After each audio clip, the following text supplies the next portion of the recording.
美國總統特朗普除咗推動對等關稅，繼續為資本市場帶來波動，最新矛頭指向聯儲局主席鮑威爾，連日力斥佢唔願意減息，甚至稱對方係 Mr. Too Late 同 Major Loser， 引發市場股債匯罕有齊跌。大家第一個問題自然係特朗普有冇權炒人呢？ You're fired. You're fired. 最簡單嘅答案係基本上唔可以。鮑威爾2018年喺特朗普提名之下就任聯儲局主席，但舊年特朗普當選嘅時候已經傳出顧問團討論可唔可以解僱鮑威爾。鮑威爾當時指法律上唔容許總統喺佢2026年5月完約之前解僱佢，而即使總統要求佢都唔會辭職。美媒引用1935年重要案例，時任美國總統羅斯福被裁定冇權解僱聯邦貿易委員會委員，成為聯儲局呢類獨立聯邦機構董事任命原則。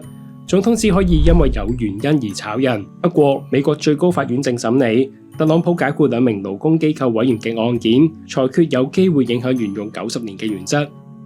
然而，綜合最新投資機構嘅睇法，市場最擔心嘅係特朗普最新口水戰之下，聯儲局減息定唔減息都會被視為政治決定。當各方失去獨立性，投資者對美國股市、國債同貨幣嘅信心將會進一步受損。